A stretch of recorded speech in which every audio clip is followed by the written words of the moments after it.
I have so many works in progress that I'm losing track of them. To combat this, I tried making lists of all my projects in the works, but after a while I got tired of looking at them. Even though I tried to make them fun, they still read like a to-do list instead of the choose-your-own-adventure that I was going for. So today, we're trying something completely different. Every work in progress is going on one page. Everything will be visible at a glance. Next, each project will get a little picture and description so I know exactly which one I'm talking about. This will make more sense later when you see how many similar projects I have. To satiate the analytical part of my brain, I will categorize my projects, but only with little labels and by the location on the page. Now, with the precursory information out of the way, let's start drawing it. In no particular order, first up is my miniature dollhouse for my littles. Littles are what I call these little flocked bears. They're roughly an inch tall, plastic, and could be found at AC Moore when that existed. They were cheap too. I saw them on ornaments and decorations and was fascinated by them. It did not take long for them to start disappearing from their ornaments. While my sister and most other kids played with dolls or action figures, I was absolutely chin deep in these flocked bears. Their population expanded when I discovered littles that were bunnies, giraffes, dragons, turtles. You cannot imagine my delight when I found other little animals. And then again when I found other figurines that were similar in size. I took my sister's Barbie accessories and used them for my littles, and set up dollhouses in my bedroom just to evict the dolls that were made for it. I still love these guys so much, and they're the reason I got into miniatures. All the furniture I found was for dolls, which are drastically bigger than my littles, so I started making step stools for my bears, bunnies, and turtles who had to jump their entire height just to relax on the sofa. Now I've become more fascinated with accessories instead of furniture, and I want to make a dollhouse small enough for my littles to play with. Later, I can even populate it with tiny furniture, decor, and some itty-bitty littles. Next are some pedestals I made at college. My work was too small for the pedestals there, and I had a specific installation idea in mind that required scaled-down pedestals, so I made my own.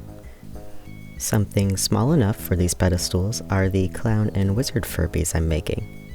A former coworker of mine is obsessed with clowns, so I offered to make him a miniature Furby clown with a little friend. I doubt he'll play with them, so I'm going to be giving them little accessories so the guys won't get bored. I've already started finishing these up, and they've been quite a blast, so I might make some more themed Furbies. Let me know if you have any ideas of themes. I know the Furby custom community goes really ham on this, but there are so few miniature Furbies that I'm not sure how many tiny themed Furbies there are. More tiny themed Furbies, please. These are much fewer in number, but I also have large Furbies. Part of that installation idea I was talking about involved larger than Furby-sized Furbies. I've since been dabbling in big Furbies, and this one is a wireframe papier-mâché Furby. It really needs fleshed out, but reusing newspaper and packaging paper has been really fun. I prefer to reuse materials and put out less waste, so I'm excited to committing more time on this Furby. Before I finished him, I also started a smaller papier-mâché Furby with a base of trash bags. It was the perfect shape, I couldn't help myself. This is going to be a companion to the big papier-mâché Furby, although given the size, I think I've accidentally made a dwarf Furby. If I change my mind, I can always make a big egg. Along the lines of papier-mâché, I have a box I'm turning into a castle tower for my littles. It will end up being a sort of dollhouse, but less of a house and more of a section of a castle. I love the medieval aesthetic, and I've always wanted to have a castle for my littles, so I'm really excited to be making this one. While I would love to get lost in castle construction research, that would make this project last a year or more, so I'm just going to be winging it. Castles weren't meant for bears and bunnies anyways. Some of these projects I have on this list can be happily incorporated into this castle tower, so I'll be able to flesh out the interior while knocking out some projects off my list. Plus, my dragon Little will finally have a castle to live in. I'm sure he'll be thrilled to be moving out of the dollhouse. This one's a little unrelated, but I have a friend that loves turtles. I was planning on making a miniature turtle for her to celebrate her going to grad school, but it's been quite a while, so that plan hasn't worked out at all. But I still want to let her know that I'm proud of her, and I still have turtle parts. Back to Furbies. While exploring mediums, I dipped my toe into making cold porcelain clay, which is excitingly DIY, but was also a massive pain in the ass. I was really hoping it would pan out, but I really hated working with it. I only tried it once, so it could have been just a fluke, so let me know if you work with cold porcelain clay, what your experience is. But I found it akin to be working with drying glue. I wasn't expecting to get any detail with it, but it really likes to do its own thing, and if you mess up the ratios, your sculpture can be greasy. After that struggle, I now have a bunch of cold porcelain Furby blanks to work on. A few of these blanks are for long Furbies, so I'm pretty excited about those. Some of these blanks are pretty wonky though, and one just straight up looks like a rock, so that video might be a struggle. I much prefer polymer clay. I like the stiff resistance it has and the level of detail I can get with it. With polymer clay, I made a miniature Furby with sculpted fur, and I even made a mold of it to create a small army of Furbies. The mold is a lot more finicky than I was hoping, but it works well enough. I now have a lot of Furbies to paint. This is where the themed Furbies come in. These Furby blanks are what the clown and wizard Furbies are from, and I really like this base. So, as long as I still enjoy making them and my mold stands up, I can make quite a few themed Furbies with these bases. I also have some plaster Furbies that I sort of painted but then abandoned. These were part of the installation project at college that I just didn't have the time to finish. They were supposed to be sculptures of Furbies done by a Furby in the quote-unquote realistic Furby design I made in college. Around the same time I made the plaster Furbies, I used the excess plaster to make a rough little plaster moth. I tried to finish him, but I didn't even have time to finish my Furbies, let alone a side project. Now these are still plaster, but they're also big Furbies. I made them for my installation, and while I was really proud of them, and they really improved my installation, I can see where I can improve now. I ran out of time to accomplish what I really wanted, so I'd like to go back and fancy these guys up. Don't get me wrong, I'm really proud of what I was able to do for just winging it on a time crunch. But now that I'm less restricted, they could use some TLC. I kinda wish I hadn't decided to go with plaster for them, since they're pretty delicate but also heavy, but plaster was readily available in the sculpture studio at college.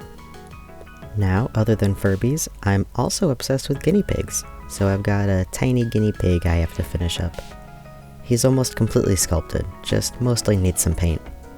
It would be sick to have a mold of him, so I might do that so he has some friends, but I'm not sure how the little details will come out. Later on this list, I have some accessories that will be perfect for this little guy, but we'll get to that later. Now this project is really special to me. After adding to my Littles collection for years, I realized that I never tried to replicate the Littles style.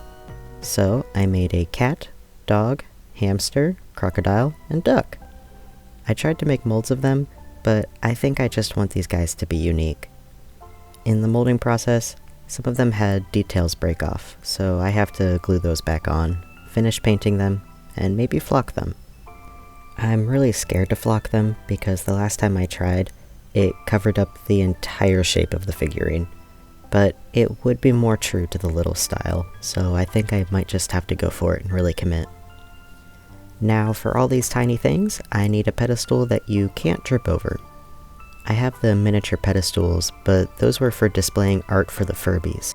I need something to display miniatures for humans, At college, I legitimately was having a problem with people not seeing my art and almost obliterating it. As much as I love my art being a casual part of the environment, it's extraordinarily hazardous to my art.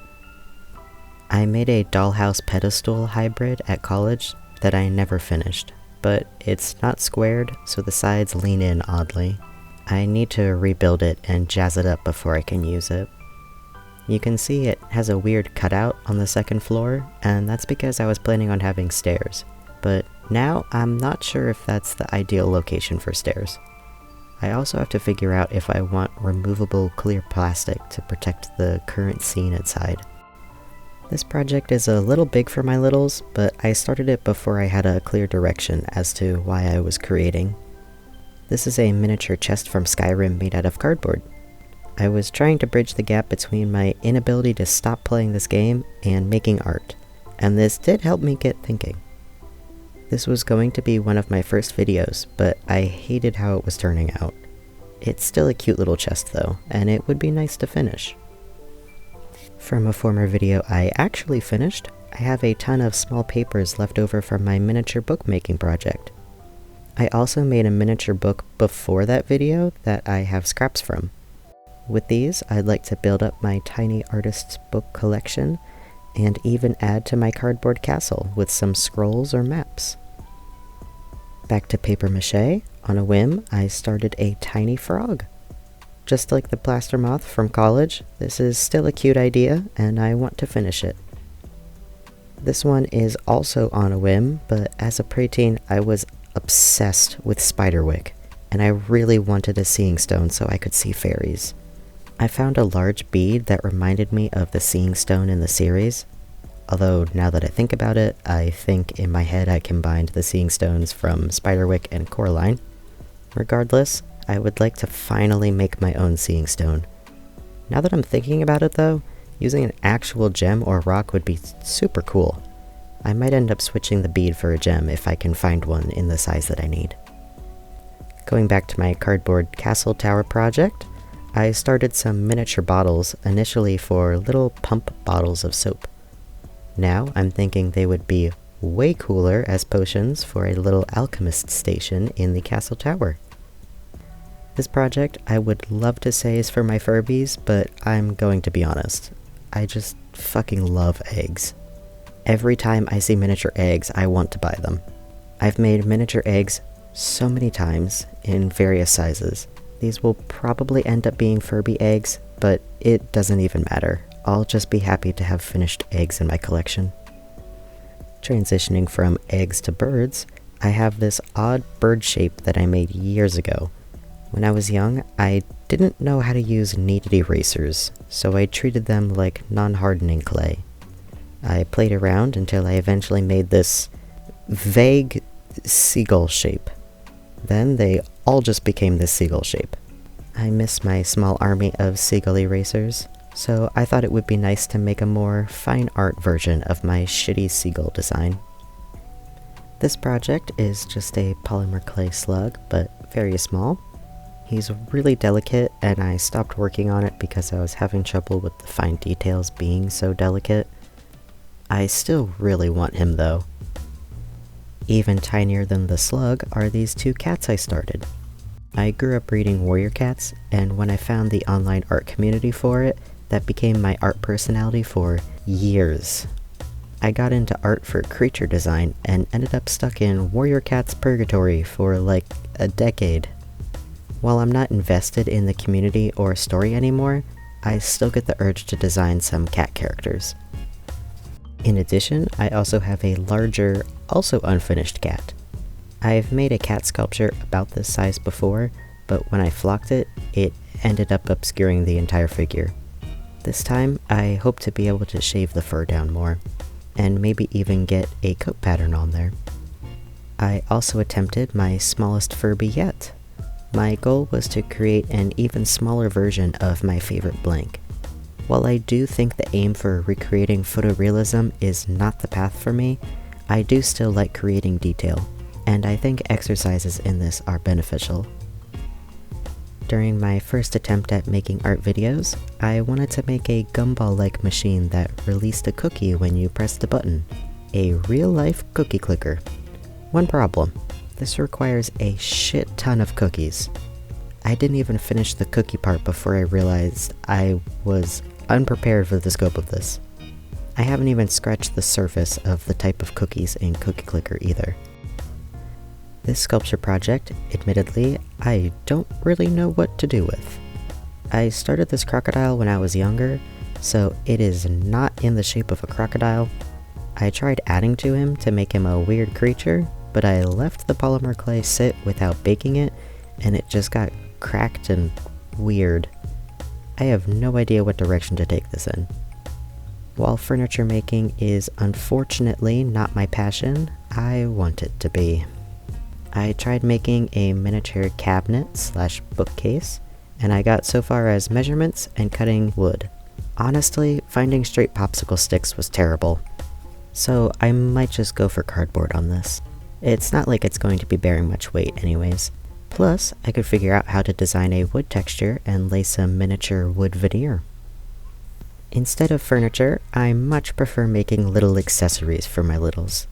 This is mostly the reason I hoard unconventional crafting supplies. A bit ago, I got sick and needed some meds, leaving me with some blister packaging that I immediately knew I could do something with. I remembered the guinea pig sculpture I have to finish, and I knew I could make some pet food bowl dishes out of these. I can add some cute designs to them that always made me want to buy more food dishes than I needed, and I was thinking of even painting one of them with a guinea pig face. The big question here is, do I sculpt all of those food pellets? This wasn't supposed to be a project, and it's probably not going to be completed for a while, but in college I got my hands on some molds for jewelry making. I was just going to use them as practice for a stronger plaster that I was experimenting with, but I ended up with a cup full of plaster columns. After one or two broke, I realized that they would be perfect for an abandoned temple diorama. Veering from sculpture, I have some drawing projects as well. This one in particular is probably the saddest. At college, near my apartment, was a patch of woods that felt facetiously secluded. I occasionally visited it when I needed a wilderness break. On one of these trips, I found deer tracks, one from an adult and one much smaller. I followed it deeper until I saw a fawn, dead. I realized the small tracks stopped there, but the bigger tracks didn't. They went up to the fawn, left, and even came back.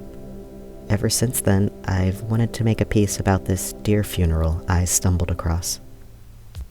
My other projects are not quite so sad.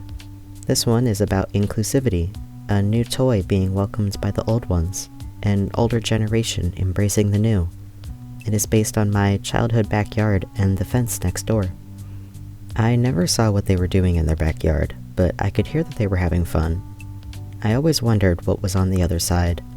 What games would I be included in if I were invited past the fence? I combined this experience with the new Furby Booms and Furblets facing the original toys that they spawned from. What would an older toy think of a newer one? What if the older toys were not being replaced, but instead gaining a friend? This is a world-building project that I honestly don't have much to show off. I had a dream about a horse game, and I loved it so much, and I still really want to play it. You design your horse, you play as your horse, not a rider, and you interact with other people online or NPC horses. It takes place at the beach, so there's shell collecting, games on the boardwalk, there's parades. It was really fun, and I'm sad I can't play it. This world-building project I'm hoping to make a comic about.